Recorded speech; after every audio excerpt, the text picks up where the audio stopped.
Salam sejahtera Malaysia. Mahathir kata, jika saya jadi Perdana Menteri lagi, saya akan hapuskan larangan 3R. Wow, ini Mahathir kata. Jika saya jadi Perdana Menteri lagi, saya akan hapuskan larangan 3R. Ini kata-kata seorang bekas Perdana Menteri sebanyak 2 kali. Dari tahun 1981-82 sehinggalah tahun berapa dia letak jawatan. Lepas itu dia jadi Perdana Menteri lagi 22 bulan. 22 tahun, 22 bulan. Ini dia daripada seorang bekas Perdana Menteri yang sudah sekarang ini sudah tua kerepot. Dah 100 tahun ni, kesian dia. Dia kata jika saya jadi PM lagi, saya akan hapus larangan 3R. Setujukah anda tuan-tuan dan puan-puan yang dihormati sekalian? Tapi sebelum setuju atau tidak setuju, masalahnya siapa yang mau jadikan Mahathir ni jadi Perdana Menteri? Bagi saya, kalaulah tiba-tiba ada parti politik kah, orang perseorangan kah, presiden politik kah, siapa-siapa sajalah. Pada pendapat saya, kalaulah ada yang mahu tiba-tiba jadikan lagi Mahathir ni Perdana Menteri, bagi saya, orang itu mungkin dah hilang akal ataupun tiba-tiba dia jadi mabuk kah, dia jadi tidak sedar diri kah, atau kena pukau. Macam mana tiba-tiba Mahathir boleh jadi Perdana Menteri lagi? Tidak mungkin bagi saya. Kerana dia mau bertanding di mana? Langkawi pun sudah reject dia. Langkawi pun sudah reject dia. Orang kampung tempat dia sendiri pun reject dia. Tolak dia yang selama ini berapa lama dia jadi MP di sana? Berapa lama dia jadi MP di sana? Pada pilihan raya yang lalu, dia kena tolak sampai dia tidak dapat deposit dia. Teruk betul dia kalah. Itu tempat dia sendiri. Kecuali mungkin tiba-tiba Mahathir masuk PAS, lepas tu PAS bagi dia bertanding di Kelantan, mungkin dia boleh menang. Mungkin dia boleh menang. Itu pun belum tentu. Takkanlah tiba-tiba parti PAS punya penyokong tiba-tiba lupa apa yang sudah Mahathir buat semua, tiba-tiba ataupun mereka dapat tiba-tiba terima Mahathir ini jadi Perdana Menteri mereka. Tapi tidak ada yang mustahil di dalam politik. Segalanya mungkin di dalam politik. So Mahathir, sudah-sudahlah.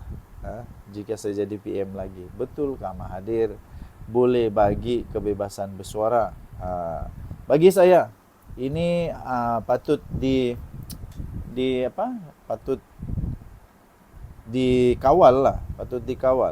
ya. Patut dikawal kerana 3R ini patut bukan jadi mainan politik ya.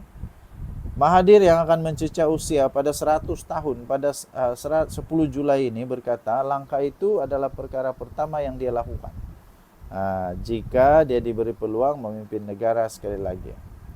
Dia kata saya mesti tahu apa yang rakyat fikirkan. Kalau mulut mereka ditutup, mereka mungkin berfikiran buruk terhadap kamu, tetapi kamu pula rasa semuanya baik-baik saja. Sekatanya dalam sesi dialog semasa pelancaran bukunya di Putrajaya. Okey.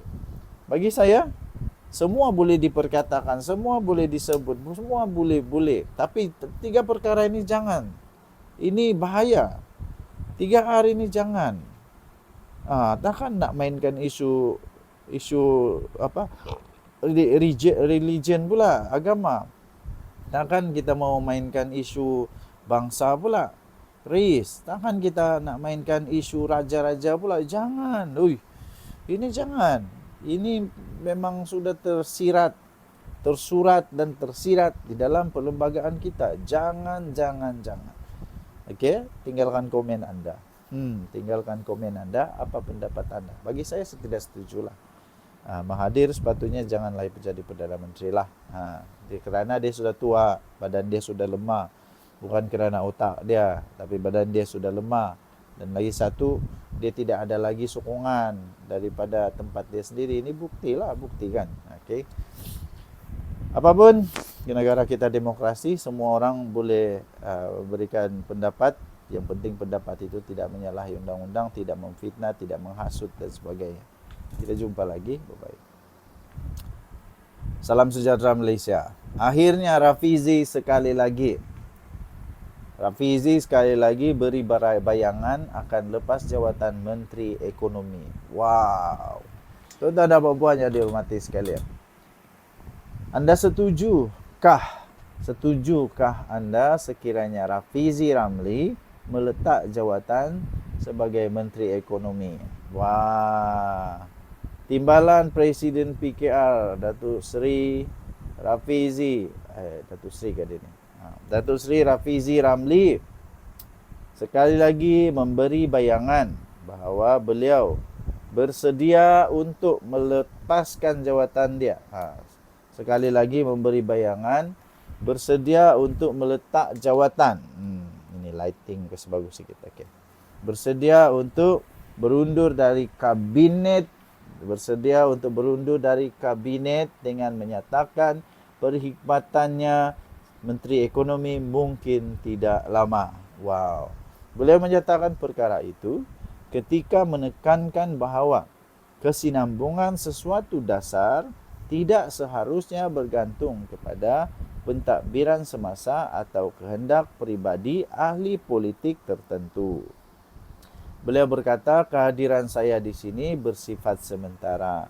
Dan akhirnya akan ada Menteri Ekonomi lain yang menggantikan saya, dia kata. Wah, rupanya ini saja pembayang dia. Lepas tu, namun apa yang saya ingin tegaskan ialah, kata dia, kesinambungan dasar tidak seharusnya bergantung kepada pentadbiran semasa atau kehendak pribadi ahli politik tertentu.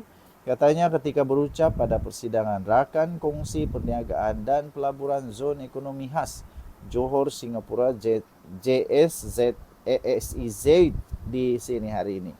Okey, jadi tuan-tuan dan puan yang dihormati sekalian, dia tidak juga sebenarnya kata dia mau letak jawatan, tapi dia kata dia hanya memberi bayangan bahawa akan ada Menteri Ekonomi lain yang menggantikan. Jadi betul lah tu. Takkanlah dia sampai selama-lama kan. Okey. Tapi apapun, kalau ini dikaitkan dengan apa yang sedang berlaku sekarang, di dalam PKR, terutama di dalam pemilihan parti PKR yang sedang hangat diperkatakan sekarang ini, memanglah agak logik lah, make sense lah bahawa kemungkinan dia akan letak jawatan sekiranya dia kalah di dalam pemilihan. Dan bagi saya, itu hak Rafizi lah. Hak Rafizi untuk letak jawatan ke tidak. Persoalan yang seterusnya ialah, kalau dia letak jawatan, siapa orang yang paling sesuai untuk gantikan dia sebagai Perdana Menteri? Siapa pula? Perdana Menteri pula. Menteri Ekonomi. Siapa pula yang boleh gantikan dia? Siapa yang layak untuk gantikan dia? Tapi saya fikir di dalam Pakatan Harapan ada banyak lagi lah. Pakatan Harapan BN ni ada banyak yang layak untuk jadi Menteri Ekonomi.